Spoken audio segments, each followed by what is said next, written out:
Hi, everyone. Dan Siciliano here. I'm the CEO of Linqto. I'm excited to have Jeff Stein join us today. He serves as the Chief Restructuring Officer of Linqto. He acts independently of management and leads discussions with the creditors committee. Jeff, can you tell us a little bit more about what you do? Thank you, Dan.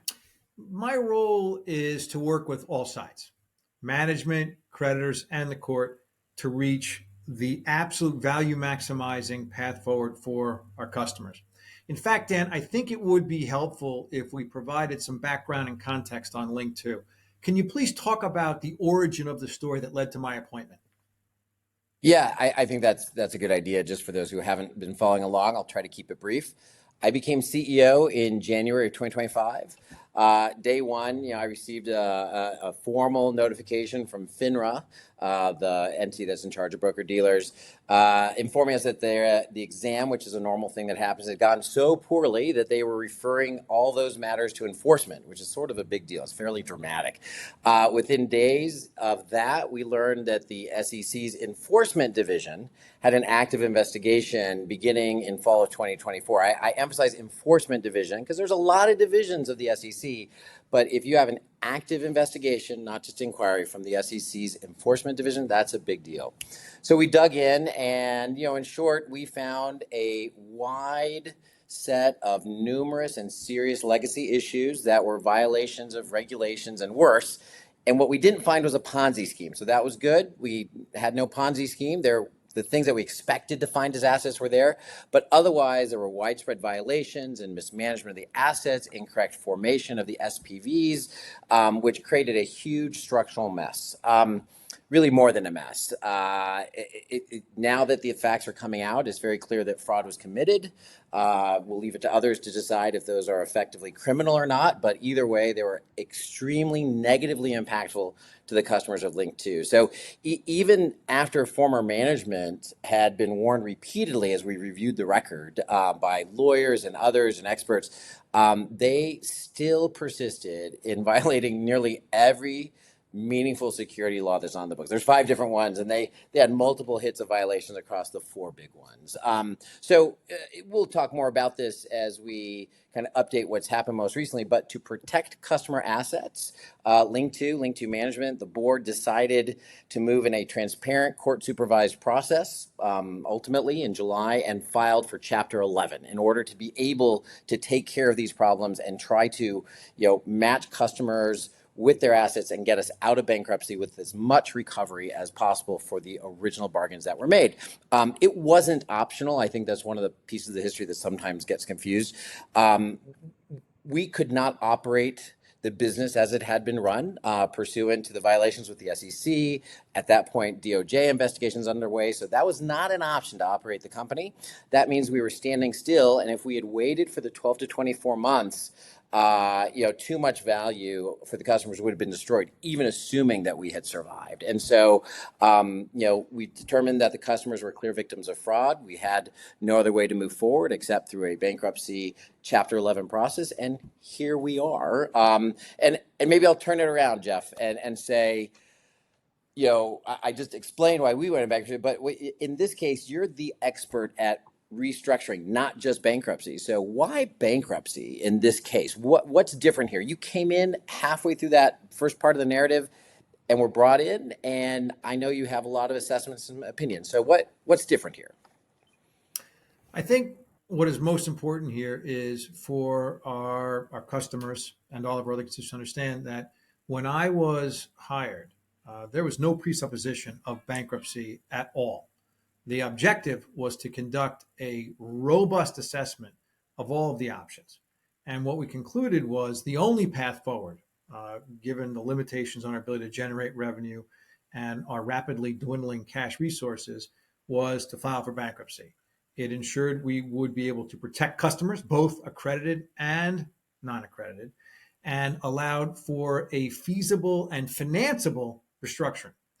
It also avoids what we refer to as the Celsius problem, a long, value-draining bankruptcy case, by creating a framework that we can actually execute.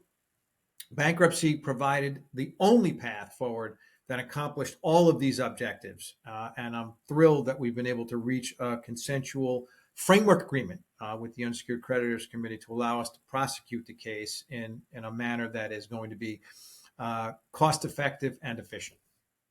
And Jeff, I think it's worth restating. I know it's very obvious to you and the professionals in the case, but I think for those of us who are more novice in the Chapter 11 world, it's unusual in this case that there are expectations of very high recoveries because the assets that were mainly in question were there. When I referred to no Ponzi scheme, that's what I meant. A lot of mistakes were made. Fraud was committed.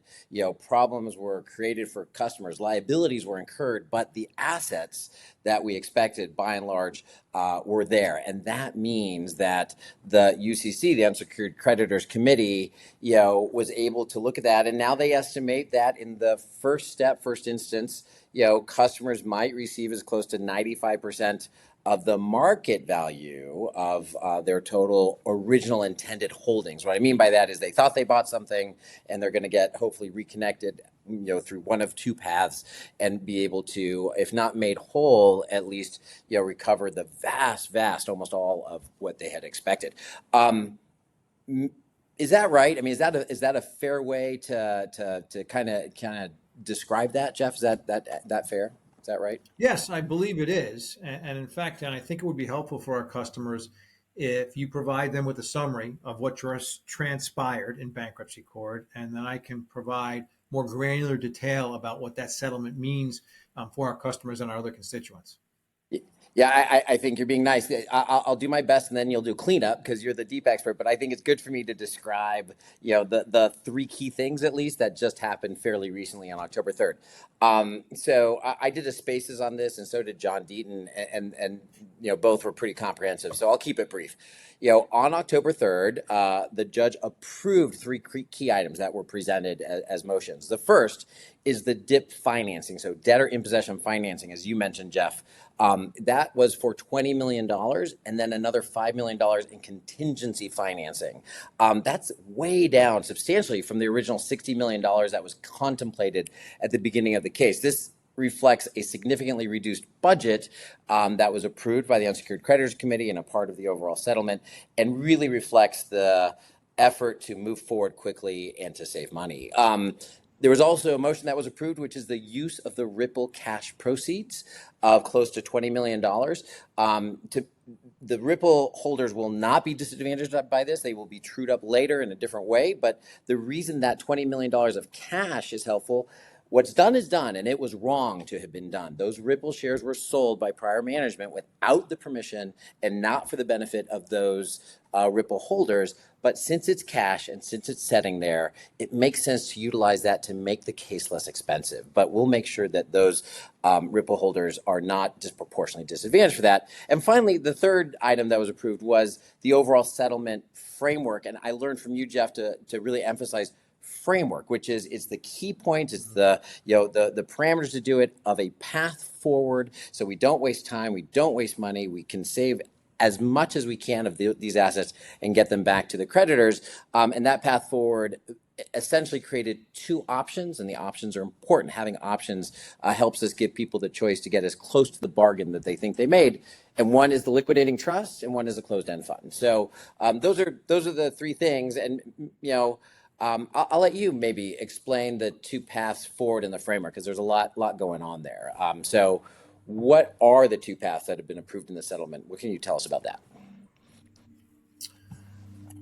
Of course, I think the best way to describe the settlement is to first start with the conceptual requirements that we and the UCC determined were imperatives.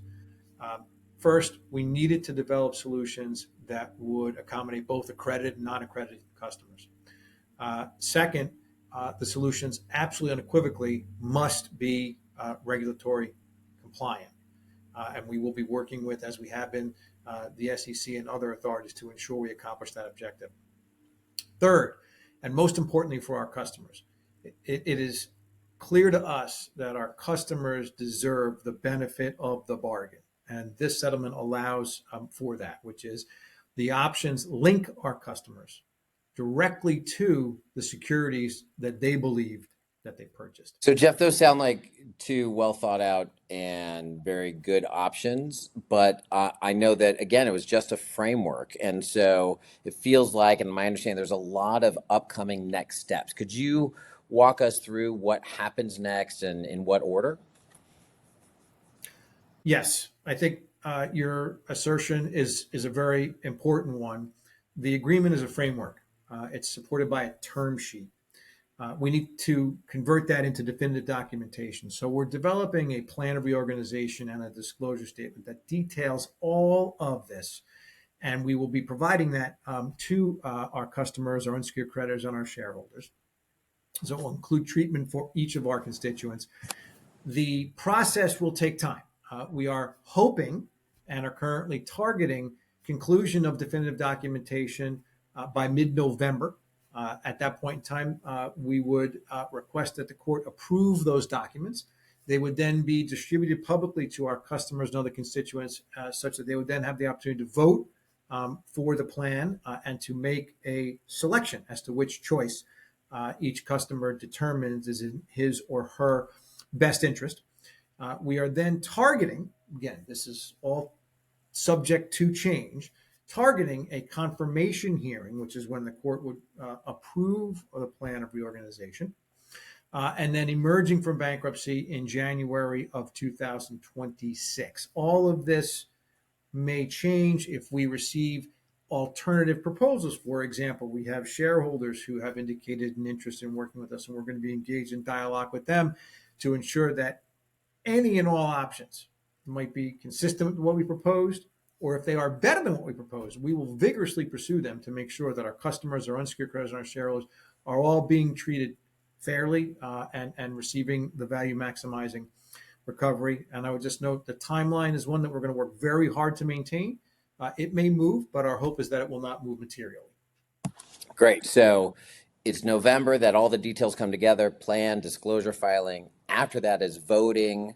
And then after that, if all goes well, probably sometime in January, perhaps a little after that, you have an approval by the court that allows us to kind of move forward and out of bankruptcy. Okay, so that's a lot of moving parts, a lot of stuff upcoming, but I think that helps a lot in terms of clarity. So we'll stop there for that part.